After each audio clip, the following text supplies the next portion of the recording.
about bullying. Apparently it's an epidemic. All I know is talk show hosts are outraged. I saw this one recently, where they had this little boy on who was being bullied ruthlessly at school. They kept referring to him as transgendered. The parents were thrilled. After all, a transsexual is so much more chic than a plain old sissy. The host asked the boy who he was inside. The little cherub shook his curly blonde locks, pursed his little lips together and said, "Whoever I want to be." I almost threw up in my ass. You see, when I was his age, I wanted to be a mermaid. If there had been an operation for that, then I would have had it. And then the world would never known about these legs. Later, the little monster sang "Born This Way" at the top of his lungs, while the host held back tears. It was all I could do not to leap to the television screen and slap him silly. Well, not the boy, the host.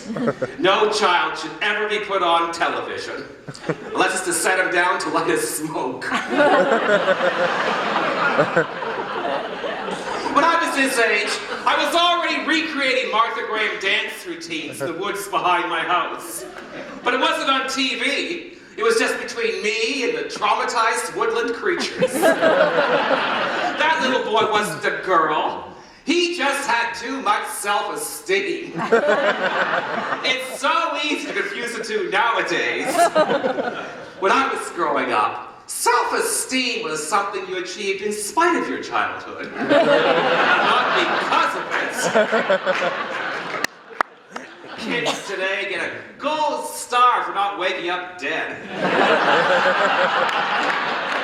In my day, parents would throw their spawn out at the crack of dawn and say, "Come back when you're bleeding." Sure, we lost a few, but at least they died in the sunshine.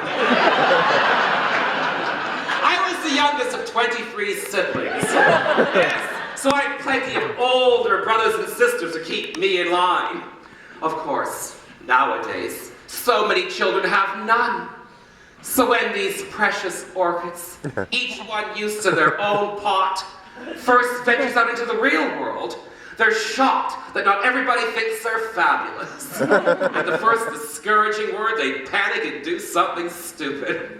I, however, knew that whenever I came flouncing downstairs, and let's say a pair of yellow painter pants, clear plastic pockets, no underwear, a striped bandeau, and a binder twine fascinator, I would come in for a storm of abuse. You can be sure that I prepared 6 to 10 hilarious retorts to their jealous carping before descending the spiral staircase. Well, more a rope ladder to the attic, but it was the way I took those rungs and what I said at the bottom that was important. All I'm saying to you kids, sure, wear the big hat, but be prepared to defend it. Those queens at Stonewall didn't get their wigs rearranged so you could give in. You've got to fight back no matter how. Rock an eye patch. Rock 2. Invent a new color. Declare your desk an independent duchy. Tell the bully that in order to beat you up, you'll have to have a work visa. The paperwork will stop them in their tracks. But of course I know that sometimes wit and style aren't enough and push must come to shove. Now, I'm not much one for fisticuffs, but I won't cut a bitch. And if all else fails, eroticize the abuse. It's worked for generations of homosexuals up until now. Why should yours be any different? Just remember what Helen Gurley Brown once said to Gertrude Stein in the lineup for the bar at the intermission for the musical Carrie. Imagine. Don't worry, Helen. It gets better.